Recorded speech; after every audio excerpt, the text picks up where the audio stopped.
guys, Lord Exis here. Just wanted to go over something that's important to me as a person and just some of my interests with this.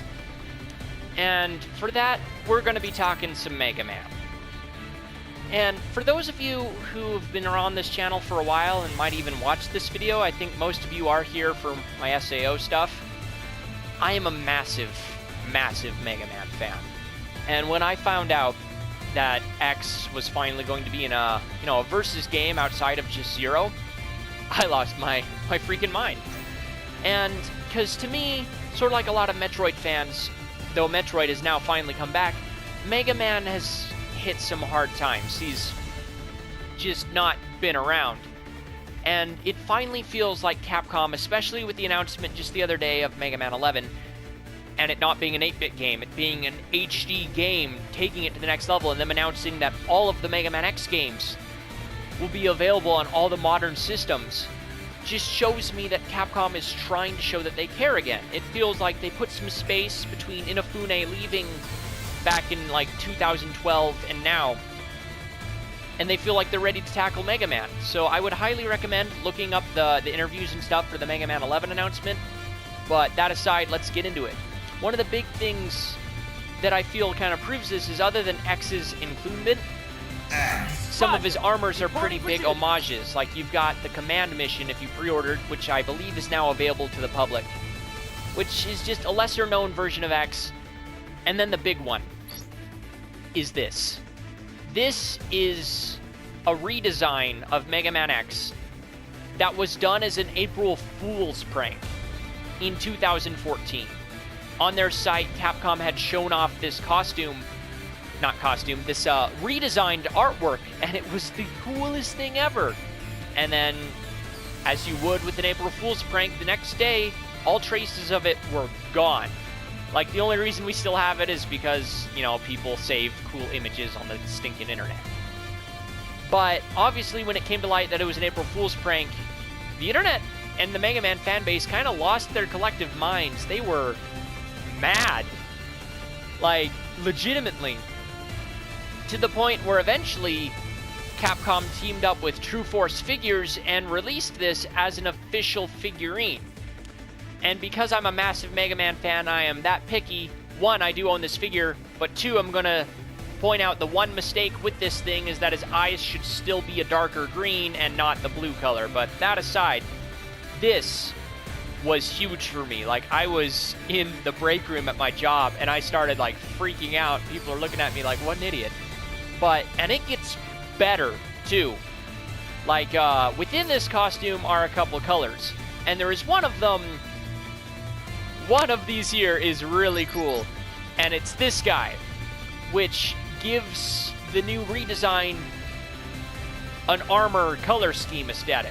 Like in Mega Man X, the armors have always had kind of a blue, golden, and white sheen to them.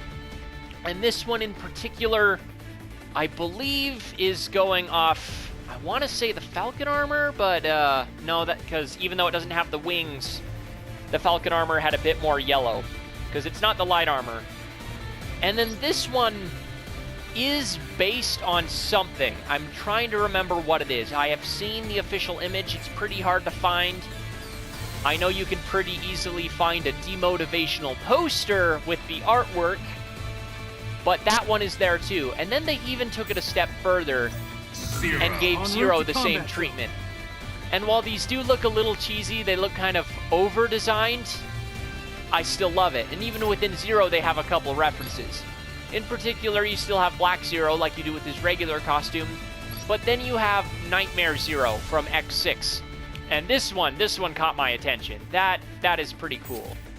But overall, Roger. I don't know. Reporting for duty. It's a weird feeling that I can actually hope for a Mega Man stuff again. Like, I know Game Explained kind of went over this as well, where it feels like I can hope. Like, maybe I can think, hey, maybe X9 in 2019, and I might actually get to see Alia's story arc go full circle, or even Axel and different things. And the big one is Legends 3. Like, could we still get that now that Capcom actually gives a darn about Mega Man? Because it's pretty cool. I mean, really is. And with Legends 3, it's a little more intriguing simply due to the fact that for some reason, Barret and Arrow are still considered official canon, even though the game never came out. Which is, yeah, it's just weird. Like, why would they be considered that if they're not gonna ever do something with it? And I feel now that they've distanced themselves from Inafune and he's gone along his way, you know, he with Mighty Number Fail and kind of his company Concept getting bought by Level 5, it's just, how are they gonna go about this? I mean, it's clear the interest for Megaman is there. The new art director, you could definitely hear the pressure in his voice. He really doesn't want to mess up. He really cares, and they have some of the old level designers and everything. So Megaman is finally in a place where he should be again. He's in the spotlight. He's where people know who he is. He is Megaman. Like, I want to spend the next couple years rocking out with Rockman. But yeah, tell me your thoughts on the situation. Do you like Mega Man? Have you ever played a Mega Man game? What is your favorite Mega Man game if you had? Personally, mine is Legends 2, but, you know, as always, keep it real and keep it weird. X us out, guys.